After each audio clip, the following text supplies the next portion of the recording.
പാഠം 386 Michael ഫാരഡേയും K മോഹനകൃഷ്ണനും.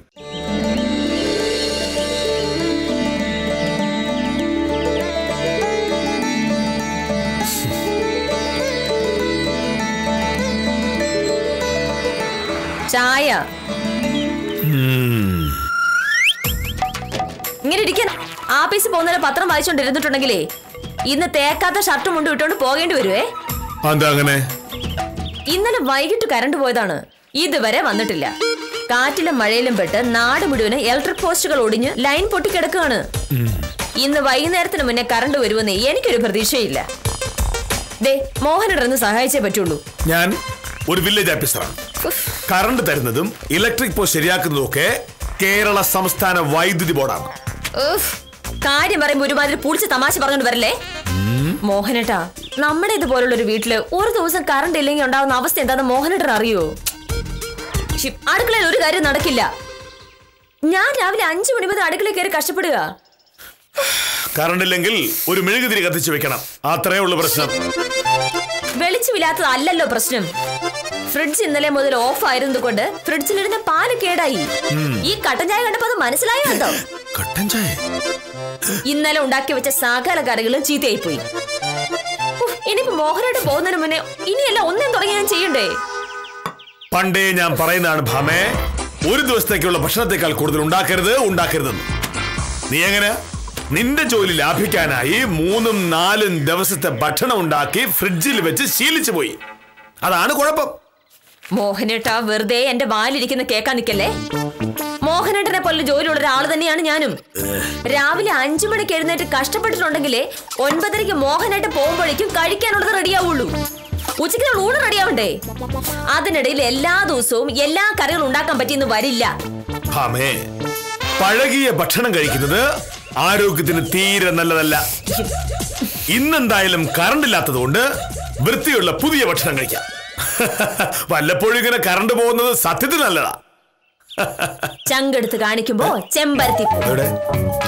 മോഹനേട്ടാ fridge മാത്രമല്ല പ്രവർത്തിക്കാത്തുള്ളത്, മിക്സിയും പ്രവർത്തിക്കുന്നില്ല. എങ്ങനെ ഞാൻ കറിക്കരയ്ക്കും? അടുക്കളയിൽ അരകല്ലുണ്ടല്ലോ. എനിക്ക് വയ്യ ഇങ്ങനെ നിന്നോണ്ട് അരയ്ക്കാൻ. അതുകൊണ്ടാണല്ലോ നമ്മൾ മിക്സി വാങ്ങിയത്. അവനെങ്ങനെ ഇരിക്കും? എത്ര കഷ്ടപ്പെട്ടിട്ടായാലും ഞാൻ ചോറും കറിയും വെച്ച് തന്നോളൂന്ന് മോഹനേട്ടന് ഒരു ധാരണയുണ്ട്. എന്നാലേ അത് ചുമ്മാതാ. ഇന്നത്തെ ഊണിന് ഒരു പപ്പടവും കുറച്ച് അച്ചാറും അല്ലാതെ വേറെ ഒന്നും കാണില്ല. എന്തായാലും സത്യഭാമ അരകലി കറിക്ക് അരച്ചിട്ട് മോഹനൻ സാറ് ഇന്നൊന്നും മിഴുകുകയല്ല കേട്ടോ. ഒരു ദിവസം പപ്പടവും അച്ചാറും ഒക്കെ കഴിക്കുന്നത് ശരീരത്തിന് വളരെ നല്ലതാ. അല്ലെങ്കിലും ലളിത ജീവിതമാണ് കെ മോഹനേഷിന് താല്പര്യം. ശരി, ഷർട്ട് മുണ്ടും എങ്ങനെ തേക്കും? ഇവിടെ പഴയ ഇസ്തിരി പെട്ടുണ്ടല്ലോ, അതിലല്പം തീറ്റ തേക്കാവുന്നേ ഉള്ളൂ. എന്തിനാ? എനിക്കിപ്പോ മോഹനേട്ടൻ അങ്ങനെ വടി പോലെ തേച്ച് മിനിക്ക് ഷർട്ട് മുണ്ട് ഇട്ടോണ്ട് ആഫീസിൽ പോണോന്നേ ഒരു നിർബന്ധവും ഇല്ല. കറണ്ട് വന്നിട്ടുണ്ടെങ്കിൽ ഞാൻ തേച്ചു തരും. ഇല്ലെങ്കിലേ ഒന്നെങ്കിൽ തന്നെ താൻ പഴയ ഇസ്തിരിപ്പെട്ടി എടുത്ത് തേച്ചു കൊടുക്കുക, അല്ലെങ്കിൽ തേക്കാത്ത ഷർട്ട് മുണ്ട് എടുത്ത് ആഫീസിൽ പോയാൽ മതി. അതിലൊരു സംശയം വേണ്ട സാറേ.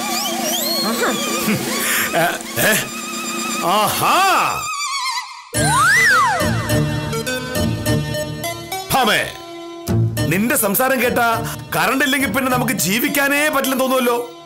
ഇത് കേരളമാണ്. മഴയും കാറ്റും ഒക്കെ ഉണ്ടാവുമ്പോൾ ചിലപ്പോ കറണ്ട് പോയിരിക്കും. അതൊക്കെ എന്റെ കുറ്റമാണോ? മോഹനേട്ടാ എന്നാണോ ഞാൻ പറഞ്ഞത്? കറണ്ട് ഇല്ലാത്തത് കൊണ്ട് ഇവിടുത്തെ കാര്യങ്ങളെല്ലാം ആകെ താളം തെറ്റിയിരിക്കുകയാണ്. അതുകൊണ്ട് ഇന്നൊരു ദിവസത്തേക്ക് മോഹനേട്ടൻ എന്നെ സഹായിക്കണമെന്ന് മാത്രമല്ലേ ഞാൻ പറഞ്ഞുള്ളൂ. എന്തിന്? ഈ കറണ്ട് കണ്ടുപിടിക്കുന്നതിന് മുമ്പും നമ്മുടെ നാട്ടിൽ ആളുകൾ ഭക്ഷണം കഴിക്കുകയും തുണി തേക്കുകയൊക്കെ ചെയ്യുമായിരുന്നു. നിന്നെപ്പോലുള്ള പരിഷ്കാരികൾ യന്ത്രങ്ങൾ ഉപയോഗിച്ചു തുടങ്ങിയതോടുകൂടി നിങ്ങൾക്ക് ഒരു ജോലി ചെയ്യാൻ വയ്യാതായി. എല്ലാറ്റിനും യന്ത്രം വേണം.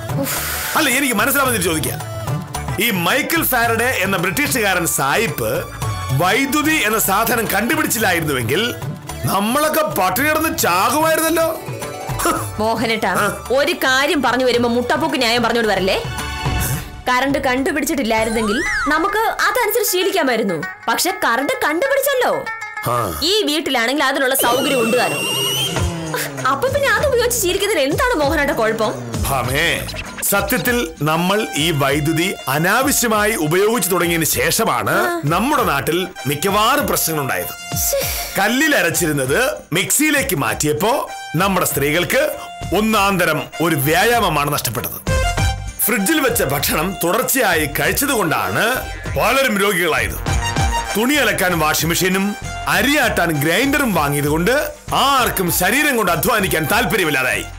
അങ്ങനെയാണ് നമ്മുടെ ആളുകൾക്ക് കൊളസ്ട്രോളും പ്രഷറും ഷുഗറും ഒക്കെ കൂടി കൂടി വരുന്നത്. ഇന്നിവിടെ കറണ്ട് ഇല്ല എന്ന് പറഞ്ഞതിന്റെ മറുപടിയാണോ ഈ കേട്ടതൊക്കെ? മോഹനേട്ടാ, പണ്ട് കാലത്ത് വീട്ടിലെ സ്ത്രീകൾ ജോലിക്കൊന്നും പോകുന്നുണ്ടായിരുന്നില്ല. അതുകൊണ്ട് അവർക്ക് സമയമെടുത്ത് അടുക്കളയിലെ ജോലിയെല്ലാം ചെയ്തു തീർക്കായിരുന്നു. ഇന്നിപ്പോ അതാണ് അവസ്ഥ. എന്നെ പോലെ ഉത്തരവാദിത്തപ്പെട്ട ജോലി ചെയ്യുന്ന ഒരാൾക്ക് അടുക്കളയിൽ കളയാൻ ഒരുപാട് സമയമില്ല. അധ്വാനം മാത്രമല്ലല്ലോ, സമയം ലാഭിക്കാനാണ് നമ്മൾ ഈ യന്ത്രങ്ങളെ ആശ്രയിക്കുന്നത്. ബാക്കിയെല്ലാം വിട്. ഈ തുണി തേക്കുന്ന കാര്യം മാത്രം മോഹനോട് പറഞ്ഞാൽ മതി. എനിക്ക് പഴയ പെട്ടി കനലിട്ട് തേക്കാൻ വയ്യ. നിനക്കൊന്നും വയ്യ. എല്ലാത്തിനും വൈദ്യുതി വേണം. ഇങ്ങനെ അന്തമില്ലാതെ വൈദ്യുതി ഉപയോഗിക്കുന്നതാണ് നമ്മുടെ നാട്ടിലെ ഏറ്റവും വലിയ പ്രശ്നം. ആളുകളുടെ ആവശ്യത്തിനായി വൈദ്യുതി ഉപയോഗിക്കാനായി പുതിയ പുതിയ വൈദ്യുതി നിലയങ്ങൾ ഉണ്ടാക്കുമ്പോ അത് പരിസ്ഥിതിയിൽ ഉണ്ടാക്കുന്ന ദോഷങ്ങളെ പറ്റി നിനക്കറിയാമോ? ഇതൊന്നുമല്ല ഇവിടുത്തെ പ്രശ്നം. ഇന്ന് ഇവിടെ കറണ്ടില്ല. ഇവിടുത്തെ ജോലി കറണ്ടിന്റെ സഹായമില്ലാതെ ചെയ്തു തീർക്കാൻ ബുദ്ധിമുട്ടാണ്. അതുകൊണ്ട് മോഹനേട്ടന്റെ ഷർട്ടും മുണ്ടും ഇന്ന് തനിയെ തേച്ചിടേണ്ടി വരും. ഒരു ദിവസം കറണ്ട് പോയപ്പോ ഇങ്ങനെ. അങ്ങനെങ്കിൽ ഒരു 4 ദിവസം കറണ്ട് ഇല്ലെങ്കിലോ നമ്മളൊക്കെ ആത്മഹത്യ വരുമല്ലോ. ഇപ്പോഴത്തെ അവസ്ഥയിൽ എന്തായാലും അത് വേണ്ടി വരും. ഇതൊന്നും എന്റെ കുഴപ്പമല്ല. മൈക്കിൾ ഫാരഡയോട് കറണ്ട് കണ്ടുപിടിക്കാൻ പറഞ്ഞത് ഞാനല്ലല്ലോ. അഹങ്കാരി. ഒരു ദിവസം കറണ്ട് ഇല്ലെങ്കിൽ അതിന്റെ മേലെ വിലപേശൽ. സുഖമായി ജീവിച്ച് ശീലിച്ചു പോയി. ഒന്നും ചെയ്യാൻ കഴിയില്ല.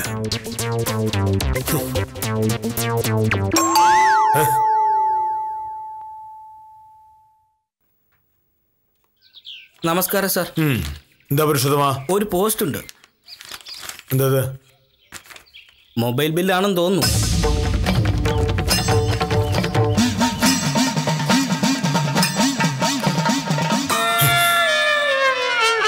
ഈശ്വര, ഒരു മാസം 850 രൂപയോ?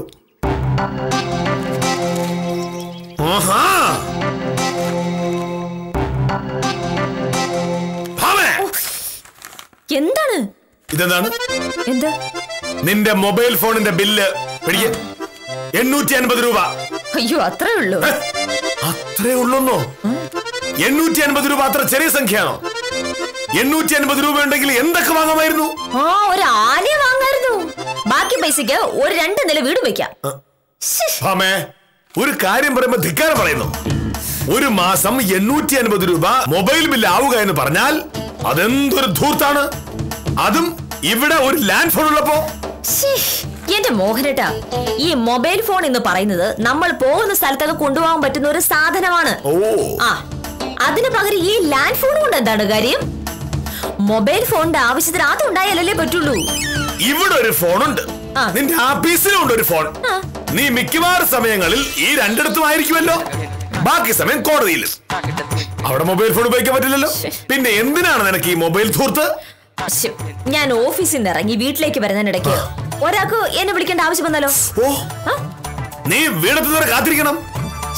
അതിന്റെ ആവശ്യം എന്താണ് മോഹനേട്ടാ? ഈ മൊബൈൽ ഫോൺ എന്ന് പറയുന്ന സാധനം ഉള്ളപ്പോ ഒരു കോള് കാത്തിരിക്കേണ്ട കാര്യമില്ലല്ലോ. നീ കുളിച്ചോണ്ടിരിക്കുമ്പോ ഒരു ഫോൺ വന്നാലോ? കുളി കഴിയുന്നവരെ അവർ കാത്തിരിക്കേണ്ടി വരില്ലേ? ഭമേ, നമ്മൾ മനുഷ്യരാണ്. മനുഷ്യസാധ്യമായ കാര്യങ്ങൾ ചെയ്യുവാനായി ഇമാതിരി യന്ത്രങ്ങളെ കൂട്ടുപിടിച്ച് വലിയ അപകടത്തിൽ ചാടുകയാണ് നിങ്ങൾ. അതിനായി ആയിരക്കണക്കിന് രൂപ നിങ്ങൾ ധൂർത്തു മേടിക്കുന്നു. മോഹനേട്ടാ, കാലം മാറുന്നതിനനുസരിച്ച് മാറാതെ പഴയ കാര്യങ്ങളും പറഞ്ഞുകൊണ്ടിരിക്കുന്ന മോഹനേട്ടന് ഇതൊന്നും മനസ്സിലാവില്ല. മൊബൈൽ ഫോണും കമ്പ്യൂട്ടറും ഒന്നും ഇക്കാലത്ത് ഒരാഡംബരമേ അല്ല, അതൊരു അത്യാവശ്യമാണ്. സ്വന്തമായ ഒരു സ്കൂട്ടർ വാങ്ങാനുള്ള കാശ് പോലും ചെലവാക്കാൻ പഠിക്കുന്ന മോഹനേട്ടന് യന്ത്രങ്ങളുടെ ഗുണവും സൗകര്യം ഒന്നും മനസ്സിലാവില്ല. ഈ 850 രൂപ ഞാൻ കൊടുത്തോളാം. അതിനുള്ള വരുമാനം എനിക്കുണ്ട്.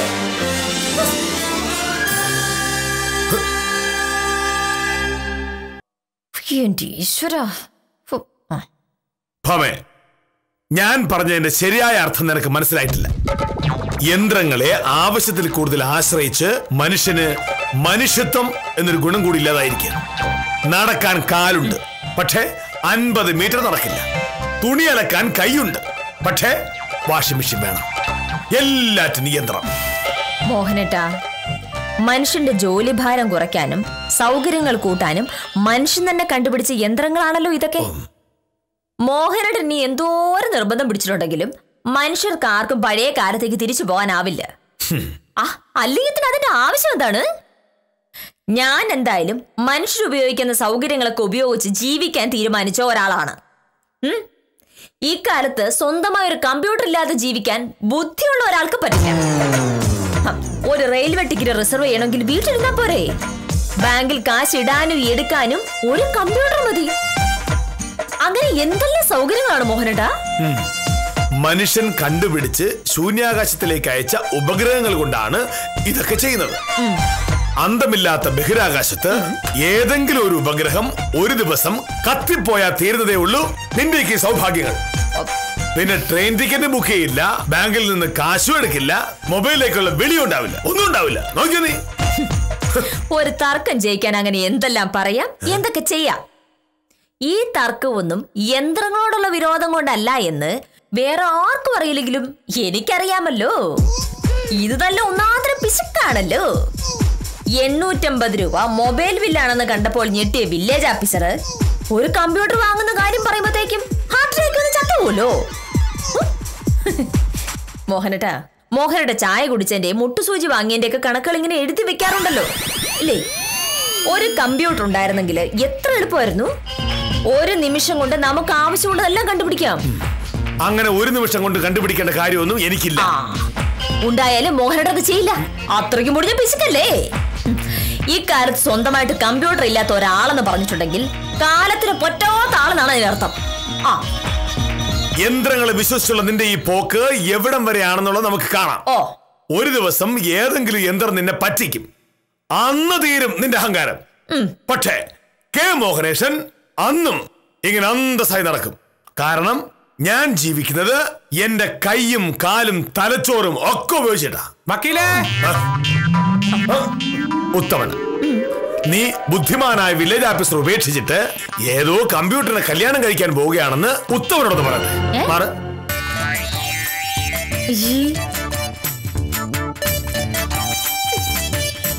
നമസ്കാരം വക്കീലെ. അല്ല സാറേ, സാറേ വക്കീലില്ലേ? വക്കീലുണ്ട്. കണ്ണനൂടെ അവള് കമ്പ്യൂട്ടറിന്റെ മഹാത്മ്യത്തെ കുറിച്ച് പഠിച്ചോണ്ടിരിക്കുക. കമ്പ്യൂട്ടറിന്റെ മഹാത്മ്യത്തെ കുറിച്ചോ? എനിക്കൊന്നും മനസ്സിലായില്ല. ഉത്തമന് മനസ്സിലാവില്ല. ഭാമയുടെ കണക്കിന് മനുഷ്യനേക്കാൾ വലുത് കമ്പ്യൂട്ടറും മൊബൈലും കറണ്ടും ഒക്കെയാണ്. മനുഷ്യന്റെ ബുദ്ധി ഉപയോഗിച്ച് ഒരു കാര്യവും ചെയ്യണ്ട എന്നാണ് അവൾ പറയുന്നത്.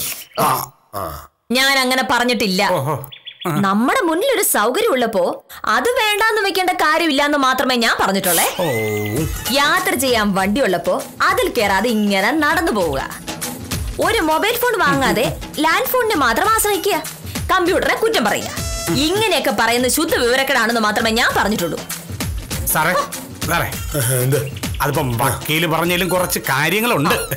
ഇക്കാര്യത്തിൽ മൊബൈൽ ഫോൺ ഇല്ലാതെ ജീവിക്കാന്ന് പറഞ്ഞ ഇത്തിരി പാടാണ്. സത്യം പറയല്ലോ. ഈ മൊബൈൽ ഉള്ളത് കൊണ്ടാണ് ഞാനും എന്റെ ബിസിനസ്സും ഒക്കെ ഇങ്ങനെ നടന്നു പോകുന്നത്. മൊബൈൽ ഫോൺ കണ്ടുപിടിച്ചില്ലായിരുന്നുവെങ്കിൽ ഉത്തമൻ എന്ത് ചെയ്യുമായിരുന്നു? ഈ മൊബൈൽ ഫോൺ കണ്ടുപിടിച്ചില്ലായിരുന്നെങ്കിൽ എന്ന് പറഞ്ഞ് നമ്മൾ അന്വേഷിക്കേണ്ട കാര്യം തോന്നുന്നു സാറേ. മൊബൈൽ ഫോൺ കണ്ടുപിടിച്ചല്ലോ. ഇന്ന് ഇന്ത്യയിൽ ജീവിച്ചിരിക്കുന്ന സ്വന്തമായി മൊബൈൽ ഫോൺ ഇല്ലാത്ത ആളെന്നുള്ള പേരില് മോഹനേട്ടന്റെ പേരെ ഗിന്നസ് ബുക്ക് ചേർക്കാൻ പോകുന്ന കിട്ടൂ. മൊബൈല് മാത്രോ? സ്വന്തമായി വണ്ടിയില്ല, കമ്പ്യൂട്ടർ ഇല്ല. എന്തിന്? ഒരു ATM കാർഡ് പോലും ഇല്ലാത്ത മഹാനാണ് ഈ വില്ലേജ് ഓഫീസർ. ഇക്കാലത്ത് ബാങ്കിൽ ആവശ്യത്തിന് പൈസ ഉണ്ടായിട്ടും ATM കാർഡ് ഉപയോഗിക്കാത്ത ആരെങ്കിലും ഉത്തമം കണ്ടിട്ടുണ്ടോ? ഇല്ല. കണ്ടിട്ടില്ലല്ലോ. കാണിച്ചുതരാം. ദാ നിൽക്കുന്നു ഒരേ ഒരാൾ.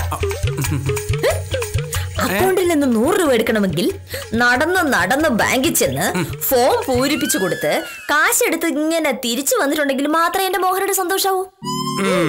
അപ്പോഴേ ഈ ATMന്റെ കാര്യം പറയുമ്പോ എനിക്കൊരു കാര്യം പറയാണ്ടോ? ഈ ATM കാർഡിനെ അത്ര കണ്ടങ്ങ് വിശ്വസിക്കാതിരിക്കുന്നതാണ് നല്ലത്. കഴിഞ്ഞ ആഴ്ച ഞാൻ പാലക്കാട് പോയപ്പോ എനിക്കൊരു അബദ്ധം പറ്റി. ബസ് ചാർജിനുള്ള പൈസ മാത്രം എടുത്ത് പോക്കല്ലിട്ടു. ബാങ്കിൽ 10-30,000 രൂപ അക്കൗണ്ടിലുണ്ട്. ആവശ്യമുള്ളപ്പോ എടുക്കാമല്ലോ എന്ന് ഞാൻ കരുതി. ATM കാർഡ് എടുത്ത് പോക്കറ്റിലിട്ട് പാലക്കാട്ട് ഞാൻ ബസ് ഇറങ്ങി. ഒരു അകന്ന ബന്ധു മരിച്ചതറിഞ്ഞ് ഞാൻ പാലക്കാട്ടോട്ട് പോയതാണ്. എന്റെ സാറെ, ബസ് സ്റ്റാൻഡിനടുത്തുള്ള ഒരു ATM-ൽ കയറി കാശെടുക്കാൻ നോക്കിയപ്പോ കാശില്ല, കാശ് കിട്ടുന്നില്ല. അടുത്ത ATM-ൽ കയറി, അവിടെ ഇത് തന്നെ അവസ്ഥ, കാശ് കിട്ടുന്നില്ല. അടുത്ത ATM-ൽ കയറി, അവിടെ ഇത് തന്നെ കിട്ടുന്നില്ല. കയ്യിൽ 10 പൈസ പോലും ഇല്ലാതെ പാലക്കാട്ട് ടൗണിൽ ഞാൻ അങ്ങനെ നിന്നു. എന്തോന്ന് ചെയ്യും? ആരുടെ ഞാൻ ചോദിക്കും?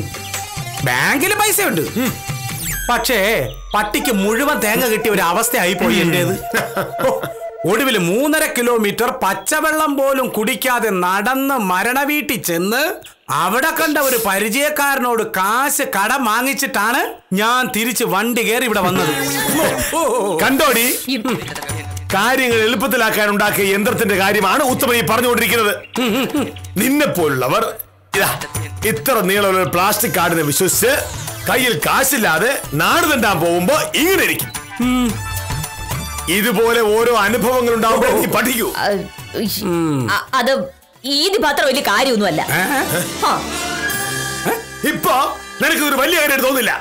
കാരണം കയ്യിൽ കാശില്ലാതെ പാലക്കാട് ടൗണിലൂടെ തെക്ക് വടക്കായി നടന്നത് ഈ പൗത്തുമനാണല്ലോ. ഒരു ദിവസം നീ നടക്കും, അന്ന് നിനക്ക് കാര്യങ്ങൾ മനസ്സിലാവും. അഹങ്കാരി. ഉത്തമൻ എന്തിനാണ് ഇപ്പൊ ഇതിവിടെ വന്ന് പറഞ്ഞത്? എന്നെ തോപ്പിക്കാൻ വേണ്ടി ഒരു അവസരം നോക്കിയിരിക്കായിരുന്നു മോഹനേട്ടൻ. അല്ല, അതിപ്പോ പറഞ്ഞു വന്നപ്പോ നടന്ന കാര്യം ഞാൻ പറഞ്ഞു എന്നുള്ളതേ ഉള്ളൂ. ഉത്തമൻ എന്തിനാ ഇപ്പൊ വന്നത്? അയ്യോ, വർത്താനം പറഞ്ഞു വന്ന കാര്യം പറയാൻ മറന്നുപോയി. ഞാനേ വരുന്ന വഴി വിദ്യാലക്ഷ്മി വക്കീലിനെ കണ്ടായിരുന്നേ. ഇങ്ങോട്ട് ഫോൺ വിളിച്ചിട്ട് കിട്ടുന്നില്ല. അത്യാവശ്യമായി വിദ്യാലക്ഷ്മി വക്കീലിനെ അങ്ങോട്ട് വിളിക്കാൻ പറയുമോ എന്ന് എന്നോട് ചോദിച്ചു. അതെന്താ ഇങ്ങോട്ട് വിളിച്ചിട്ട് കിട്ടാത്തത്? ആന്ന് എനിക്കറിഞ്ഞൂടാ. അത്യാവശ്യമാണെന്നാണ് പറഞ്ഞത്, അങ്ങോട്ട് വിളിക്കാൻ പറഞ്ഞു. ശരി, ഞാൻ വിളിച്ചോളാം. അപ്പൊ ശരി, ഞാൻ ഇറങ്ങട്ടെ വക്കീലേ. അതെന്താണോ അങ്ങനെ അത്യാവശ്യം?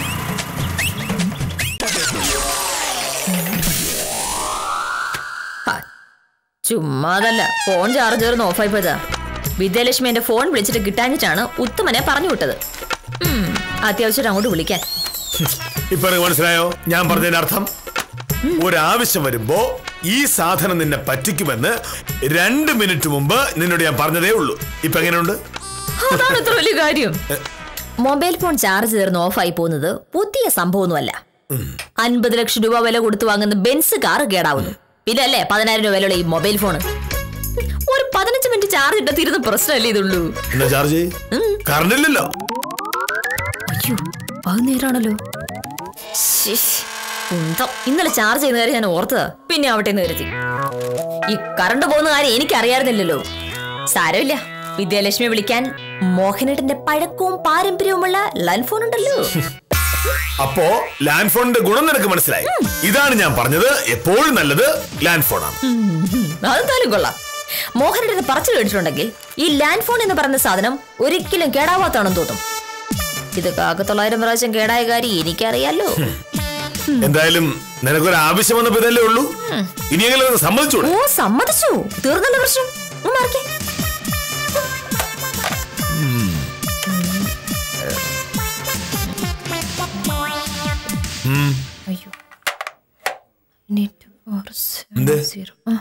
വിദ്യാലക്ഷ്മിയുടെ നമ്പർ എനിക്ക് ഓർമ്മയില്ല. അത് ഈ മൊബൈലിലാ ഉള്ളത്. ഓണാക്കാതെ എങ്ങനെ കണ്ടുപിടിക്കും? കൊള്ളാം. നിന്റെ ഏറ്റവും അടുത്ത കൂട്ടുകാരിയാണ് വിദ്യാലക്ഷ്മി. ഒരു ദിവസം ഈ ഫോണിൽ നിന്നും ആ ഫോണിൽ നിന്നുമായിട്ട് 150 പ്രാവശ്യം നീ വിളിക്കാറുണ്ട്. പക്ഷേ വിദ്യാലക്ഷ്മിയുടെ നമ്പർ കാണാതെ അറിയില്ല. അല്ല, അതിന്റെ ആവശ്യം വരുന്നില്ലല്ലോ മോഹനേട്ടാ. മൊബൈൽ എടുത്ത് നമ്പർ ഇങ്ങനെ സെർച്ച് ചെയ്തിട്ട് വിളിച്ചാ പോരെ. ഇനി ഞാൻ എന്ത് ചെയ്യും? ആഫീസിലെ ഫോണിൽ വിളിക്ക്. ഒന്നുകിൽ വിദ്യാലക്ഷ്മി അവിടെ കാണും, അതുമല്ലെങ്കിൽ അവിടെ ഉള്ള ആരോടെങ്കിലും വിദ്യാലക്ഷ്മിയുടെ നമ്പർ ചോദിക്കുക. അത് ശരിയാ. ബുദ്ധി വേണം.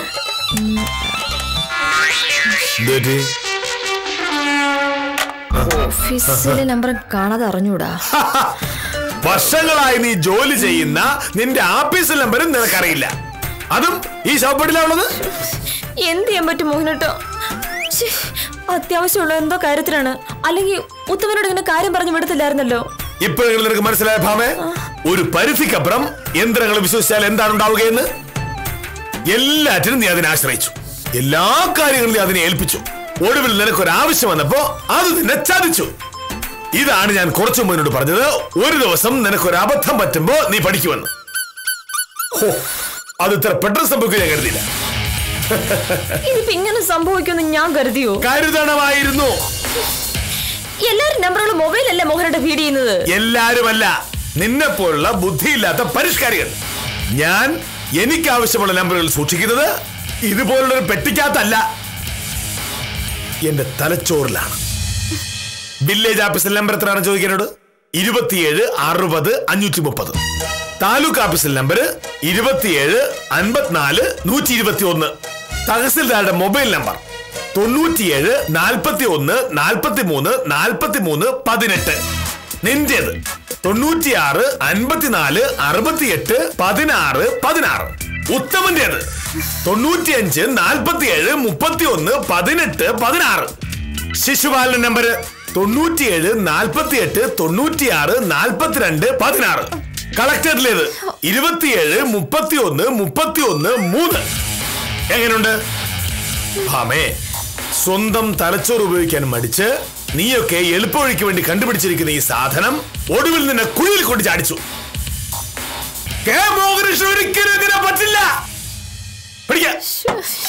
എന്റെ ഈശ്വര, എന്തായാലും സംഗതി അത്യാവശ്യമാ. ഇനിയിപ്പം എന്തായാലും ഓഫീസിൽ പോകാതെ രക്ഷയില്ല. ഞാൻ റെഡി ആവട്ടെ. കുറച്ചു മുമ്പ് നീ എന്താ പറഞ്ഞത്? യന്ത്രങ്ങൾ ജോലി വളരെ എളുപ്പമാക്കുന്നു. എന്നിട്ടാണോ ഒരു ഫോൺ വിളിയിൽ തീർക്കേണ്ട കാര്യത്തിന് നീ സ്കൂട്ടർ ഓടിച്ച് ആഫീസ് വരെ പോകേണ്ടി വരുന്നത്?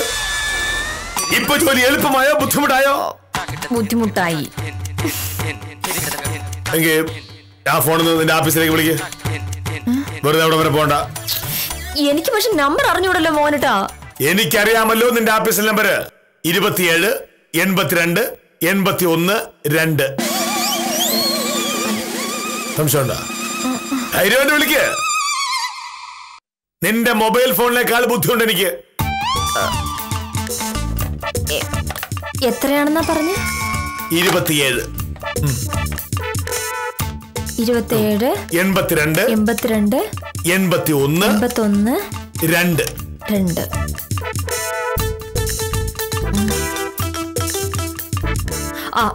ഹലോ, വിദ്യലക്ഷ്മി, എന്റെ ഫോണ് ചാർജ് തീർന്ന് ഓഫായി പോയി. എന്താ കാര്യം? അങ്ങനെയാണോ? ശരി ശരി, ഞാൻ എത്തിക്കോളാം. കൃത്യം 11 മണിക്കല്ലേ? ശരി. സദാനന്ദ സാറ് ലീവ് ആയതുകൊണ്ട് 11 മണിക്ക് സെഷൻസ് കോടതിയിൽ ഒരു കേസിന് ഹാജരാവണമെന്ന്. എന്തായാലും രക്ഷപ്പെട്ടു. മോഹനേട്ടനെ സമ്മതിക്കണം കേട്ടോ. എന്തിന്? നമ്പർ ഓർത്തിരുന്നല്ലോ, ഇല്ലെങ്കിൽ ഞാനിപ്പോ ഓഫീസ് വരെ പോകേണ്ടി വരില്ലായിരുന്നു. എന്തായാലും എന്റെ മോഹനേട്ടൻ ആളൊരു പുലി തന്നെയാ. എനിക്ക് മൊബൈൽ ഇല്ലല്ലോ, ഞാനൊരു പഴഞ്ചനല്ലേ. ഇനി ഇങ്ങനെ പറയല്ലേ. എന്റെ വില്ലേജ് ഓഫീസർ ഒരു കമ്പ്യൂട്ടർ അല്ലേ? ചുമ്മാതാണോ ഞാൻ ഈ കടുവയെ ഇങ്ങനെ പ്രേമിച്ച് പിന്നാലെ നടക്കുന്നത്?